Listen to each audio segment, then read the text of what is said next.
A white suit, a gold visor, a man standing on the surface of another world. It's one of the most recognizable images in human history.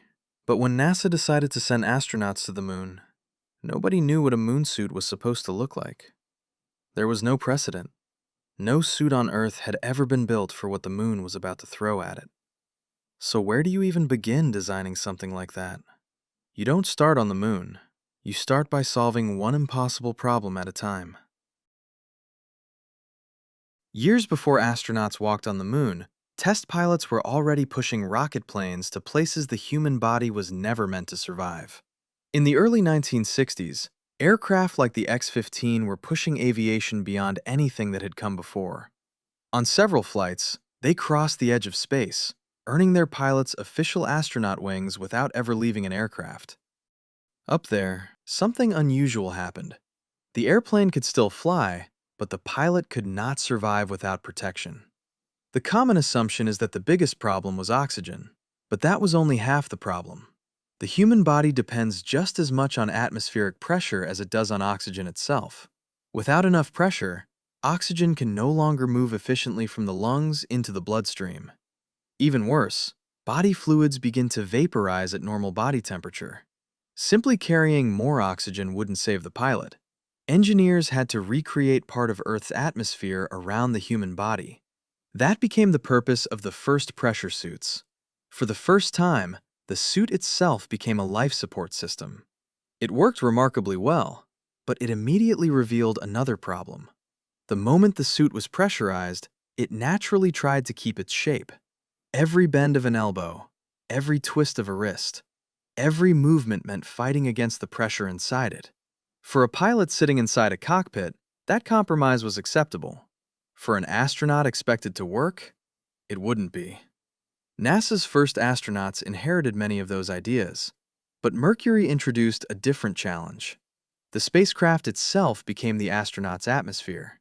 Inside the capsule, pressure, oxygen, and temperature were carefully controlled. The suit wasn't designed for spacewalks. It wasn't even designed to leave the spacecraft. Its only purpose was to keep the astronaut alive if the capsule suddenly lost pressure. If everything went according to plan, the suit would spend the entire mission doing absolutely nothing. The best spacesuit was the one that never had to save anyone. NASA had solved one part of the problem, keeping a human alive in space. The next challenge was letting one work there.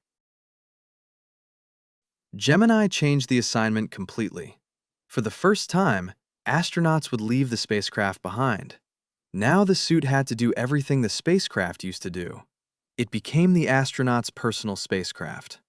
In 1965, Ed White performed America's first spacewalk. Watching the footage today, it looks almost effortless. Floating high above Earth, he later described returning inside as the saddest moment of my life. It looked like NASA had solved the problem. They hadn't. Ed White wasn't repairing a spacecraft.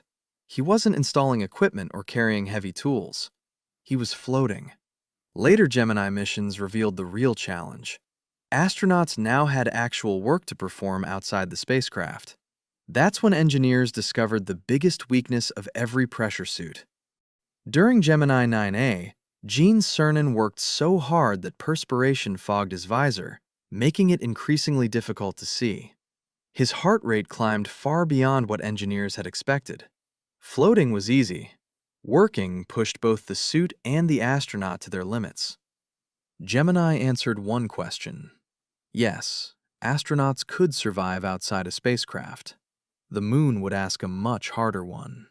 Could they live and work there for hours? The moon demanded something completely different. It didn't introduce just one new problem. It combined every problem engineers had already solved, and added several more. There was no atmosphere, no air pressure, no protection from direct solar radiation. Temperatures could swing by hundreds of degrees between sunlight and shadow. When Apollo 11 landed, the ground beneath Neil Armstrong's boots was already approaching 200 degrees Fahrenheit. Astronauts would have to walk, climb ladders, collect rock samples, and operate equipment for hours. Then there was the lunar dust. It looked harmless, but it wasn't. Its microscopic particles were razor sharp, abrasive, and electrostatically clingy, working their way into joints and moving parts.